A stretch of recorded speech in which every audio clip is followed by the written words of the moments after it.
Bien-aimés frères et sœurs, vous connaîtrez la vérité et la vérité vous affranchira. Ça, c'est pas moi qui le dis, c'est la Bible qui le dit. Mais moi, je vous dis mieux. Vous connaîtrez la vérité historique, notamment celle de vos ancêtres kémites, et vous aurez une vision globale de ce que c'est que la vraie souveraineté politique. J'ajoute, vous reviendrez à la spiritualité africaine ancestrale et vous comprendrez les enjeux de l'indépendance économique. Et pour terminer, vous accepterez votre identité culturelle kémite et vous obtiendrez deux choses. La première, c'est la paix. La seconde, c'est le développement, à une condition. L'unité de toute l'Afrique noire, l'unité de tous les Noirs du monde entier. Otep à tous, bienvenue sur la chaîne des panafricanistes par essence, par conviction et par excellence. Celle des citoyens kémites par nécessité et obligation de combat. Nous sommes une chaîne qui n'est guidée que par nos ancêtres et rien que par les ancêtres qui appartiennent à l'égrégore du monde noir. Par conséquent, nous ne croyons en aucun Dieu venu de l'étranger. Toutefois, cette vidéo n'est aucunement destinée à inciter ni à la haine, ni à la violence, car nous menons un combat qui est d'abord et avant tout spirituel et intellectuel. Ensuite, il est politique, géopolitique et géostratégique contre l'impérialisme, le colonialisme, le néocolonialisme et l'endocoloniat, qui sont tous des crimes contre l'humanité. Nous menons ce combat sur la base du principe fondamental que nous avons hérité de nos ancêtres kémites, qui est celui de la marade, c'est-à-dire solidarité, vérité et justice. Vous êtes donc en droit de connaître la vérité et nous avons l'obligation de vous dire la vérité, rien que la vérité, afin que justice soit rendue au continent africain. Et ça, c'est notre modeste contribution dans cette noble lutte en faveur de la souveraineté, la dignité, la solidarité et l'unité africaine. Ça, c'est ce que nous appelons le panafricanisme.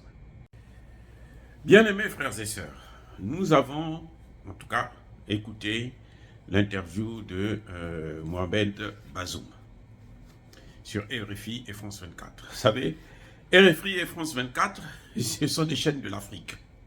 On vous a toujours dit ça, c'est pour l'Afrique.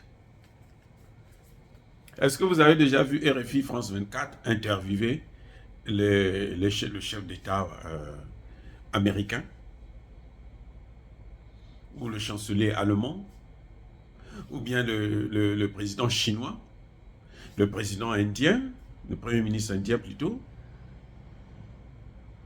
Oui, c'est-à-dire que c'est des chaînes qui sont faites pour les Africains, pour endormir les Africains, pour manipuler les Africains. Ça, c'est un élément qu'il faut vraiment que nous puissions connaître. Parce que, malheureusement, ce sont les Africains qui font l'audimat de RFI. C'est-à-dire qu'eux, ils sont toujours là. C'est RFI qui interviewe leur président, les présidents africains. Quand ils ne passent pas sur RFI, ils s'affolent. Donc, ils courent pour qu'ils puissent être vus sur RFI. Alors que RFI, justement, c'est le manipulateur, le grand manipulateur des États africains, des populations africaines. Quand ils n'aiment pas un président, ils font tout pour le descendre à travers leurs médias. Donc, c'est à nous, les Africains, d'éviter, et on enrichit RFI, on enrichit France 24. Vous savez, le Gabon, il fut un temps où le Gabon avait donné 1 milliard de francs CFA pour que RFI puisse organiser une réunion au Gabon. C'est tout. Donc, voilà à quel point on est stupide. Mais bon, on est obligé de les écouter puisque ce sont eux qui ont accès à nos dirigeants. Et on dit ce que nous, on va donc faire des analyses sur ce que leurs mensonges. On va démanteler ces mensonges. Monsieur Bazoum, sur RFI, on lui fait dire, hein, bien entendu, que d'abord, il faut dire en général que tout ce que Bazoum dit, c'est exactement le même narratif que vous avez entendu de la bouche de Sissoko, le Guinéen. C'est le même narratif que celui du secrétaire général de l'ONU. Et donc, les bêtises du secrétaire général de l'ONU, il les a contaminées à nos chefs d'État, qui n'ont pas encore compris que lorsque des armées quittent leur pays pour aller dans un autre pays, sans ordre de mission, sans visa, sans autorisation du territoire d'accueil, sans informer le territoire d'accueil, c'est ça qu'on appelle des terroristes. Surtout que le pays est en guerre. Ça, ce sont des terroristes qui viennent pour combattre. Parce qu'ils n'avaient pas d'ordre de mission, ils n'avaient aucune. Et en plus, ils envoyaient avec des faux passeports, puisqu'ils ont menti sur leur identité réelle. Ils n'étaient pas des militaires, mais qu'ils étaient des étudiants, des commerçants, de ceci et de cela. Et vous avez donc malheureusement le secrétaire général de l'ONU qui, d'ailleurs, via la mission des Nations Unies au Mali, la MINUSMA, avait reconnu qu'il n'avait rien à voir avec ces soldats. Donc, c'était tout à fait logique qu'ils puissent être appelés des mercenaires. Et on a vu aussi que l'Allemagne avait reconnu que eux aussi, ils n'avaient jamais fait appel aux soldats ivoiriens pour venir assurer leur protection en tant que National Support Service. Mais, vous voyez, c'est quand même ignoble que le secrétaire général tombe dans l'erreur, et puis tous nos chefs d'État aussi. Tous les chefs d'État francophones tombent dans l'erreur. Vous allez me dire, Sissoko n'est pas francophone, mais bon, tous les chefs d'État marionnettes, là, ils tombent dans l'erreur. Bref, on a vu que M. Bazoum nous confirme que l'armée nigérienne est devenue une armée qui est bien sécurisée, qui arrive à sécuriser tout l'ensemble du territoire et qui est équipée. Très bien, c'est ce que nous voulons, c'est ce que nous attendons de nos armées, des armées africaines. Mais si c'est le cas, pourquoi il a fait venir encore Barkhane là? Pourquoi il y a des milliers de soldats américains? Pourquoi il y a des milliers de soldats allemands? Pourquoi il y a des milliers de soldats espagnols sur son territoire? Puisque son armée est maintenant équipée, son armée est capable de sécuriser la zone. Vous voyez? Donc vous voyez bien que ce type, c'est un pauvre menteur. Il ment comme il respire. Il vous dit sur RFI, toujours, bien entendu, qu'il n'y a pas de sentiment anti-français.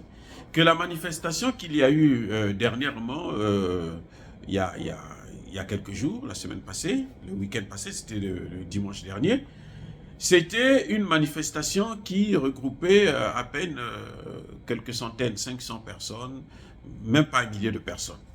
Là encore, M. Bazoum ment comme il respire. On avait vu, moi en tout cas, j'ai vu des milliers de personnes. Je ne sais pas si vous n'avez pas pu remarquer cela. C'est un menteur malordre. C'est-à-dire que ces gens, je ne sais pas comment des chefs d'État arrivent à venir sur une chaîne de radio et de télévision comme ça, pour venir mentir sur ce que tout le monde est en train de voir. C'est-à-dire que tout le monde voit que là c'est le bleu, eux ils viennent dire non c'est le rouge. Et ils le disent sans... Vous sentez que, en tout cas on a l'impression que ce n'est pas des gens qui sont lucides. Ils ne sont pas dans un état normal. Ils doivent être sous l'effet soit de la drogue ou de quelque chose de ce genre. Monsieur Bazoum nous dit aussi que lui, pour la paix, pour amener la paix dans la région, c'est parce que lui, il négocie avec les terroristes. Ce que Bazoum oublie, c'est que c'est ce que les Français ont refusé au Mali. Ils n'aiment pas ça. Ils disent que non, ils n'ont pas le droit de négocier avec des terroristes. Vous voyez? Monsieur Bazoum vous dit qu'il y a un problème au Mali entre les Peuls et les Touaregs. Il oublie que chez lui, là, au Niger, il y a des Peuls. Dans toute la sous-région, là. Puisque vous allez jusqu'au Cameroun, il y a des Peuls. Il y a même un Peul qui a été président du Cameroun. Je crois que c'était le premier président camerounais des années de l'indépendance, qui a été Peul. Mais ils vous disent quand même que non, lui il vous dit que non, les Peuls, il y a un problème entre les Peuls et les Touaregs. Ce narratif-là, c'est ce que nous avons entendu de la bouche d'Emmanuel Macron, lorsque Emmanuel Macron est allé en Guinée-Bissau. Voilà, c'est-à-dire que vous avez affaire à des gens qui, comme s'ils n'ont pas de tête, c'est des sardines. C'est vraiment le sardinisme. Ils n'ont pas de tête. Ils disent des choses juste pour copier ce que leurs maîtres disent. C'est tout. On copie le secrétaire général de l'ONU qui lui-même ne vaut rien parce qu'il ne connaît pas les termes, il n'arrive pas à les définir et il lance des mots comme ça juste sans comprendre les tenants et les aboutissants. Soit ils suivent Emmanuel Macron qui est le grand terroriste de la sous-région puisque le Mali aujourd'hui a des preuves qui montrent que Emmanuel Macron et son armée fournissent des informations et des armes aux terroristes. Bon, maintenant, ce que j'ai trouvé aussi un peu stupide, c'est que le président Bazoum vous dit que chez lui, il contrôle le territoire. Ok? Que les terroristes vont agir par contre au Mali. Et il dit les endroits là où ils vont agir. Ils vont agir à Gao, ils vont agir dans la région de Ménaka. Par quelle opération du Saint-Esprit, M. Bazoum sait que c'est à Gao qu'ils vont s'installer, c'est à Ménaka qu'ils vont installer leur base? Par quelle opération du Saint-Esprit? Est-ce que ça c'est scientifique? Mais c'est normal que chez lui, il ne puisse plus avoir de terroristes, puisque les terroristes, ce sont ceux qu'il a reçus. Et maintenant qu'ils sont en train de vouloir s'installer au Burkina Faso et dans les autres pays, il faut qu'ils se calment là où ils sont au moins. Et puis, il a oublié de vous dire qu'ils ont tué plusieurs Nigériens. Lorsque les Nigériens avaient bloqué le convoi, ils en avaient tué au moins 3 et blessé plusieurs. Et depuis, ce sont eux qui ne voulaient pas qu'il y ait des manifestations. Donc, M. Bazoum continue à nous endormir. Mais ce que j'ai trouvé très intéressant quand Bazoum a parlé, c'est que Bazoum donne la solution au Mali. Il apporte une solution. Sans le vouloir, sans le savoir, M. Bazoum apporte la solution pour le Mali.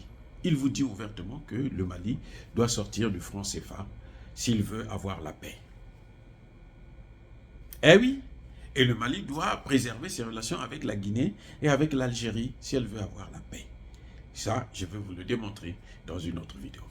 Bien entendu, je persiste et je signe. Soyez bénis par le Dieu des Kémites. Nous sommes une force tranquille. Yaba colère V, Yaba lembe. J'ai dit et j'assume.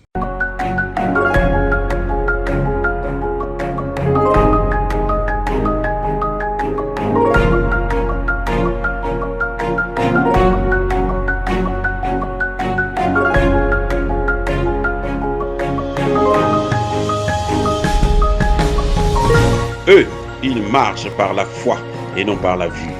Mais moi, je vous conseille vivement de marcher par la connaissance scientifique et historique, notamment celle de nos ancêtres kémites, par les 5 sens et par l'intelligence.